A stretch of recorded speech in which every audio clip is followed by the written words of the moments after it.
बातमी पुण्यातनं. सावित्रीबाई फुले पुणे विद्यापीठामध्ये मुलींच्या वसतिगृहात दारूच्या बाटल्या सापडल्याचं समोर आलंय. अखिल भारतीय विद्यार्थी परिषदेकडनं कारवाई करण्याची मागणी करण्यात आली आहे. गेल्या 6 महिन्यांमध्ये सावित्रीबाई फुले विद्यापीठामध्ये गांजा दारू सापडल्याचे प्रकार सातत्यानं पुढे येत आहेत आणि त्यामुळे चिंता व्यक्त केली जाते. दारूच्या बाटल्यांसंदर्भामध्ये कुलगुरूंकडे तक्रार केली असून दखल घेतली नसल्याचा आरोप विद्यार्थ्यांनी केलाय. सावित्रीबाई फुले पुणे विद्यापीठ यावरती कारवाई करणार का असा प्रश्न आता या निमित्तानं उपस्थित होतोय. तर पुण्यामधल्या प्रकारे अखिल भारतीय विद्यार्थी परिषदेकडनं कारवाईची मागणी करत तक्रार दाखल करण्यात आलेली आहे. पुणे विद्यापीठामध्ये मुलींच्या वसतिगृहात दारूच्या बाटल्या सापडल्या. दारूच्या बाटल्यांची ही दृश्य समोर आहेत. गेल्या 6 महिन्यांमध्ये विद्यापीठामध्ये गांजा सापडल्याचा प्रकारही समोर आला होता. मी अँथ्रोपॉलॉजी विभागामध्ये शिकत आहे. मागील जुलै-ऑगस्ट महिन्यापासून माझ्या रूममध्ये दारू पितात, सिगारेट ओढतात, अंमली पदार्थांचं सेवन करून मला त्रास देतात. एके दिवशी त्यांनी जबरदस्ती करून मला दारू पिण्यासाठी बसवले. माझ्या हातामध्ये ग्लास दिला व त्यांनी त्याचा व्हिडिओ बनवला व मला धमकी दिली, तू जर कुठे कंप्लेंट केलीस तर हा व्हिडिओ आम्ही सर्वांना दाखवू. या भीतीमुळं मी कुठेही कंप्लेंट त्यावेळी केली नाही. परंतु हा त्यांचा त्रास काही थांबत नव्हता.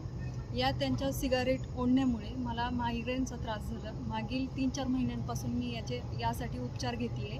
मला त्या नेहमी शारीरिक मानसिक त्यांनी त्रास दिलेला आहे. नेहमी त्यांनी खूप अश्लील शिवीगाळ केलेली आहे. या सर्व प्रकाराला वैतागून मी मागील महिन्यामध्ये हॉस्टेल प्रशासनाकडे, विद्यापीठ प्रशासनाकडे लेखी पत्रव्यवहार करून ह्या सर्व प्रकाराची माहिती दिली. परंतु यावरती कुठलीही ठोस कार्यवाही झालेली नाही. या सर्व आज जी मीटिंग झाली, या मीटिंगमध्ये हे पुन्हा निष्पन्न झालं की विद्यापीठ प्रशासन यावरती काही कार्यवाही करणार नाही. त्यामुळे मी आज अखिल भारतीय विद्यार्थी परिषदेकडे जाऊन ही पत्रव्यवहाराद्वारे त्यांना ही सर्व माहिती दिली. काही दिवसांपूर्वी सावित्रीबाई फुले पुणे विद्यापीठाच्या मुलींच्या वसतिगृहात दारूच्या बॉटल्या असतील, सिगारेटचे पॉकेट असतील, अंमली पदार्थ असतील, या गोष्टी सापडलेल्या आहेत. विद्यापीठात मागच्या 6 महिन्यांपासून ही 4थी घटना आहे. 2 वेळेस विद्यापीठात गांजा सापडतो, 1 वेळेस विद्यार्थ्याला उंदीर चावला जातो, आत्ता अंमली पदार्थ सापडतात आणि यावर विद्यापीठ प्रशासन काहीच उपाययोजना करत नाही किंवा यात जे काही दोषी असतील त्यांच्यावर कसलीच कारवाई करत नाही. तर माझा एक प्रश्न आहे की विद्यापीठाला या गोष्टी घडत असताना विद्यापीठाने जबाबदारी स्वीकारून या गोष्टींची दखल घेतली पाहिजे. पीडित विद्यार्थिनीची लेखी तक्रार अखिल भारतीय विद्यार्थी परिषदेकडे प्राप्त झालेली आहे. या विद्यार्थिनीने वारंवार वेळोवेळी विद्यापीठाच्या कुलगुरू असतील, रजिस्ट्रार मॅडम असतील यांच्याकडे लेखी पत्रव्यवहार करून देखील किंवा वसतिगृह कार्यालयाकडे लेखी पत्रव्यवहार करून देखील विद्यापीठ प्रशासनाने, वसतिगृह प्रशासनाने यांच्या तक्रारीची कुठल्याही प्रकारची दखल त्या ठिकाणी घेतलेली नाही. यांना कुठल्याही प्रकारचा न्याय त्या ठिकाणी मिळवून दिलेला नाही आहे.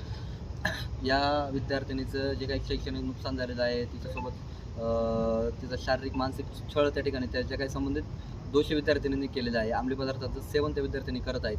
त्या विद्यार्थिनींना पाठीशी घालणारे जे काही वसतिगृह प्रशासनाचे अधिकारी असतील, सुरक्षा विभागाचे अधिकारी असतील, यांच्यावर जोपर्यंत योग्य ती कायदेशीर प्रशासकीय कारवाई होत नाही तोपर्यंत अखिल भारतीय विद्यार्थी परिषद या विद्यार्थिनीच्या पाठीशी ठामपणे उभी आहे. माझा या सावित्रीबाई फुले पुणे विद्यापीठाच्या प्रशासनाला एक प्रश्न आहे.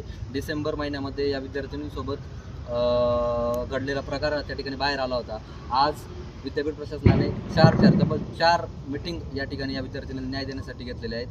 या विद्यापीठ प्रशासनाला माझा शेवटचा अंतिम इशारा आहे, जोपर्यंत पुढील 8 दिवसांच्या आत सावित्रीबाई फुले पुणे विद्यापीठ प्रशासन या विद्यार्थिनीला न्याय मिळवून देत नाही तोपर्यंत अखिल भारतीय विद्यार्थी परिषद शांत बसणार नाही. गरज पडली तर या विद्यार्थिनीला न्याय मिळवून देण्यासाठी, दोषांना योग्य ती शिक्षा, योग्य ते शासन घडवून आणण्यासाठी अखिल भारतीय विद्यार्थी परिषद तीव्र स्वरूपाचे आंदोलन त्या ठिकाणी उभे करेल.